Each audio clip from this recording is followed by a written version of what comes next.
১৯৭১-এর পর ভারত কেন ঢাকা ছেড়ে চলে যেতে বাধ্য হয়েছিল এই ইতিহাস কেন বলা হয় না? পাকিস্তান না থাকলে বাংলাদেশ আজ ভারতের একটি প্রদেশ হতো, এ কথা কি বিশ্বাস করবেন? বাংলাদেশ কি এখনও হায়দ্রাবাদের মতোই ভাগ্যবরণ করতে পারে? বিশাল সামরিক বাহিনী নিয়ে বিশ্বের চতুর্থ বৃহৎ সামরিক শক্তির মালিক ভারত। আমাদের প্রতিবেশী পাশাপাশি হলেও তাদের সাথে আমাদের সামরিক সক্ষমতার কোনো তুলনাই চলে না।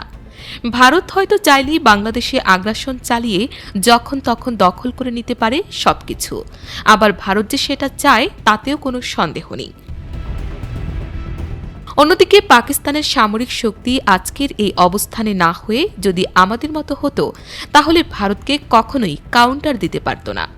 দেশটি সময়ের সাথে সাথে সব প্রতিকূলতা পেরিয়ে সামরিক শক্তি বৃদ্ধি করেছে বলেই আজও ভারতের বিরুদ্ধে সমানে সমান হয়ে দাঁড়িয়ে আছে পাকিস্তান। আসলে সামরিক শক্তি বলে দেয় একটি দেশের সার্বভৌমত্ব কতটা নিরাপদ।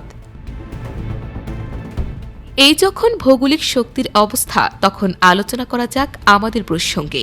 দিন যত যাচ্ছে আমাদের সার্বভৌমত্ব যেন ততটাই অরক্ষিত হয়ে ধরা দিচ্ছে। এর বড় কারণ হল সামরিক শক্তির দুর্বলতা। ভৌগোলিক গুরুত্বের বিপরীতে অস্ত্র দিয়ে বিচার করলে বাংলাদেশ সম্ভবত দক্ষিণ এশিয়ার সবচেয়ে দুর্বল সামরিক শক্তির দেশ।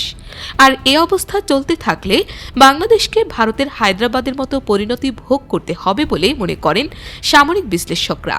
আর ভারত তো সেই অপেক্ষাতেই আছে।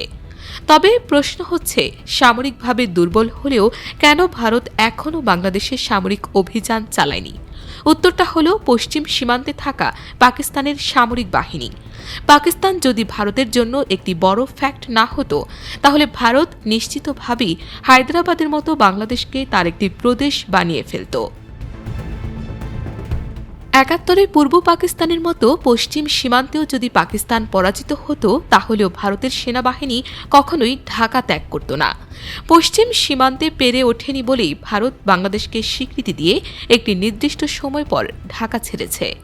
অন্যদিকে পাকিস্তানের সেনাবাহিনীও যদি আজকের এ অবস্থায় না থাকত, তাহলে বাংলাদেশ এতদিনে পরিণত হতো ভারতের একটি প্রদেশে। যে যতই মুক্তিযুদ্ধের চেতনা বিক্রি করুক, পাক মিলিটারি যত শক্তিশালী হয়ে উঠবে, বাংলাদেশের নিরাপত্তা ও সার্বভৌমত্বের নিশ্চয়তা ততই বাড়বে, এমনটাই মনে করেন সামরিক বিশেষজ্ঞরা। কারণ বাংলাদেশ দুর্বল হলেও এখানে আগ্রাসন চালালে একমাত্র পাকিস্তানি আছে যারা ৭১-এর প্রতিশোধ নিতে ভারতের বিরুদ্ধে ঝাঁপিয়ে পড়বে। আর সামরিক শক্তি যতই বেশি হোক না কেন, পূর্ব পশ্চিম দুই ফ্রন্টের সাথে যুদ্ধ চালানোর সক্ষমতা ভারতের নেই। এখানে চীনের কথা বাদই দিলাম। ১৯৯৯ সালে কার্গিল যুদ্ধের মতো ২০২৫-এ মোদি যদি পাকিস্তানে কোণঠাসা করতে পারত, তাহলে এতদিনে বাংলাদেশে পরবর্তী আগ্রাসন চালিয়ে ফেলত। সামরিক বিশ্লেষকরা মনে করেন ভারতের ২০২৫-এ পাকিস্তানে আগ্রাসন চালানোর চেষ্টা করার মূল উদ্দেশ্যই ছিল আমাদের এই ভূখণ্ড।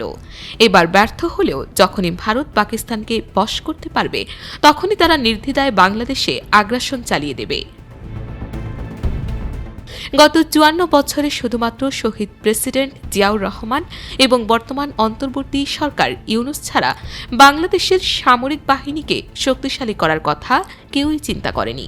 কারণ দেশের প্রতিটি রাজনৈতিক দলই প্রচণ্ড মাত্রায় দুর্নীতিগ্রস্ত, ক্ষমতা আর অর্থলোভী। এইসব নেতার চরিত্রগুলো দেশ বিক্রি করেই তাদের ক্ষমতা চালায়। আর এই সুযোগ নিয়ে ভারতের গোয়েন্দারা এসব মেরুদণ্ডহীন মানুষকে দেশের ক্ষমতায় বসায়, যাতে ধীরে ধীরে তাদের কাঙ্ক্ষিত আগ্রাসনের পথকে সুগম করা যায়। আমাদের দেশটা সক্ষমতা অর্জন করুক, ভারত তা কখনোই চায় না এবং তা হতেও দেবে না। এজন্যই এদেশে প্রেসিডেন্ট জিয়া হত্যা, পিলখানায় সেনা অফিসার হত্যা এবং ওসমান হাদির মতো দেশপ্রেমিক মানুষদের নির্মমভাবে হত্যা করা হয়। তবে বর্তমান অন্তর্বর্তী সরকারকেই সবচেয়ে বড় ভূমিকা নিয়ে যেতে হবে।